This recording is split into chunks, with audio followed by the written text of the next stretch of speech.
Hi, we're back for another video. This is part two of my introduction on interviewing and how to get a job. As I said in my previous video, if you haven't watched it, I'll put up a card just so you can access that previous video. But when you're interviewing for jobs, you really want to be able to connect with the person who is your interviewer. So remember, when you're interviewing for a job, you're the one seeking the job, and you don't want to either waste the time of the interviewer, but also you don't want to appear that you're uninterested or not very enthusiastic about the job. Yes, it's a job, you're earning money, but remember that for the person interviewing who's committing their time to interview you, that it also, you want to make sure that there's an even exchange in the quality of the interaction. So they're spending the time to interview you, you're going to make sure that it's totally worth it, their time, and why you should be picked as the person that they hire. So some of the things that I've seen personally that in terms of interviewing that was really the do's and don'ts. Some of the don'ts is, do not show up to your interview late. That is the biggest thing that pisses me off as an interviewer, is when people are late. I understand, particularly if you're in cities or if your workplace is hard to get to, that things end up happening and you can have delays. However, I've had people who interview for jobs who show up, 45 to an hour, 45 minutes, an hour late, and you kind of think that wouldn't happen, but shit happens. If you are in any way not going to even show up early for your appointment, make that phone call to the person and let them know that you're running into some snags. You may be running, maybe 10 minutes late. Even if you're running 30 minutes late, you let them know that you're running late, and then you can ask them, give them the option. Would you like to reschedule if the time that right now is not good for you in 30 minutes? You let them have that choice of whether they want to still interview, because obviously, if you messed up by being late, then you don't want to kind of continue digging yourself into a deeper hole.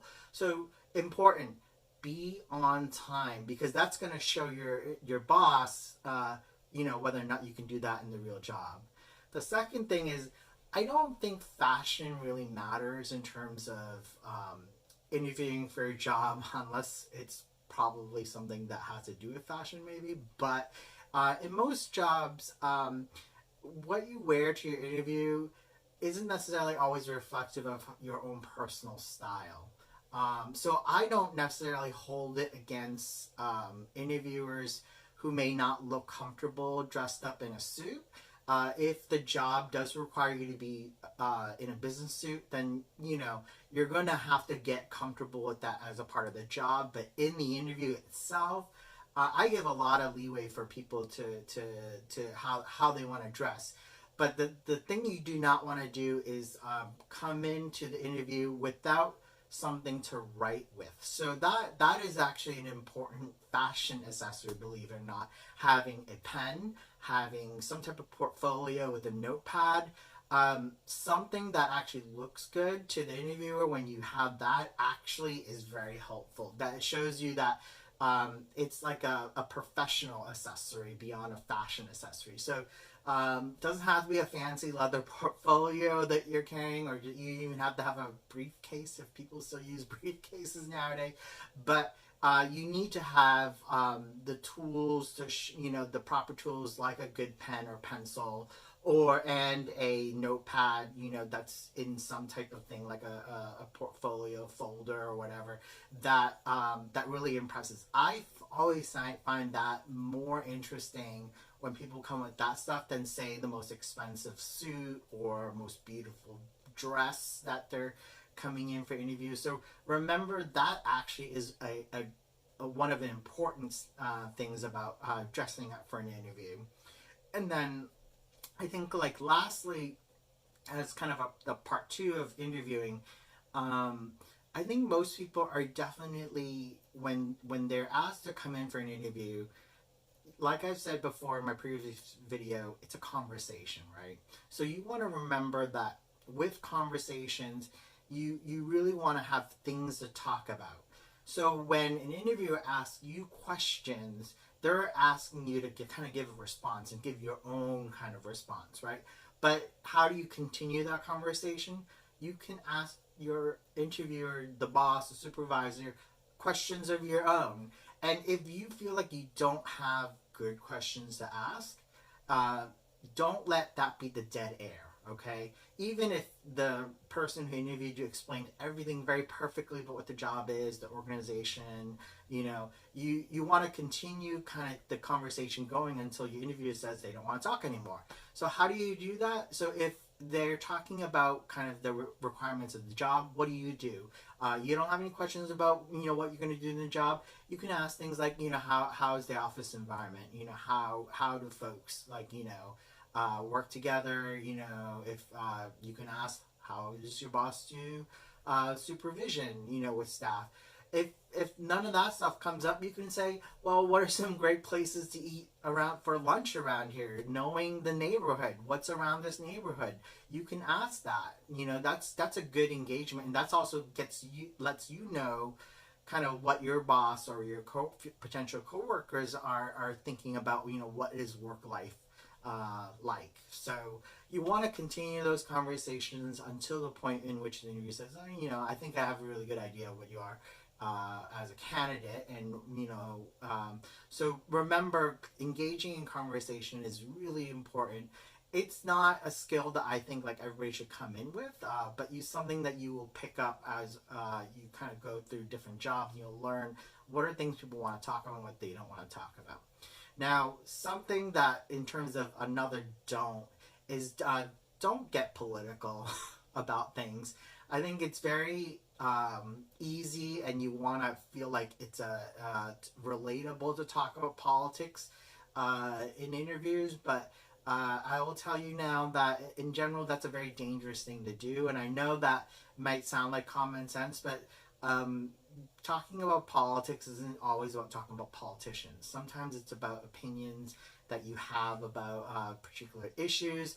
If it's not relevant for the job, don't bring it up. Because you don't want to offend or alienate whomever, whether it's interviewer or the interviewer thinking about potential coworkers, particularly in terms of politics as controversy. And that's a very easy thing that comes up nowadays, is that people want to be controversial, and that's not something that you should have be a part of your work life. Whether you like controversy and you like provocative topics, that's something that you should keep to your personal life. So avoid bringing that up as a work conversation and in your interview. So it's something that I think in hindsight, a lot of times when I've hired people, they like talking about that stuff in the workplace, and it can get them in trouble, either in terms of complaints from staff to me, or HR says, really shouldn't talk about those things.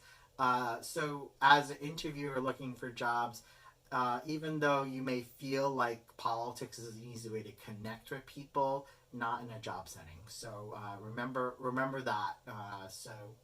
And I want to end with a do, right? So if there's something that would really help you in an interview, what should you do? Remember that the person you're talking to, your supervisor, the person who's hiring, they really want a person who can be able to relate with the people who work there now, because they don't want to bring in somebody who's problematic and it's going to cause trouble.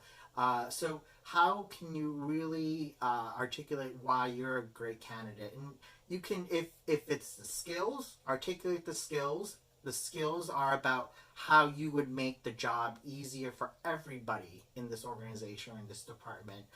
If it's about the personality, your own personality, how do you get along with people, and how does it make the work easier, or how does it make office life or whatever the work atmosphere is like easier for everybody?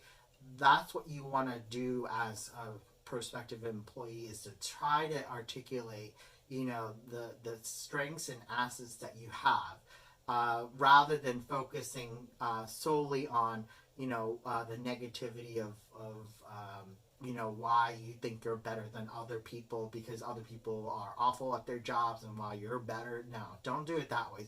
Strengthen your own candidacy by really being able to articulate why it's you versus many other people that are applying. So really think about that, and I'll probably do future videos and talking about what that means and examples I've heard. So if you like this part 2, so definitely like this video, share with people, and I hope you subscribe to the channel. I'm hoping to really build this up just because I think this is helpful information that anybody can use.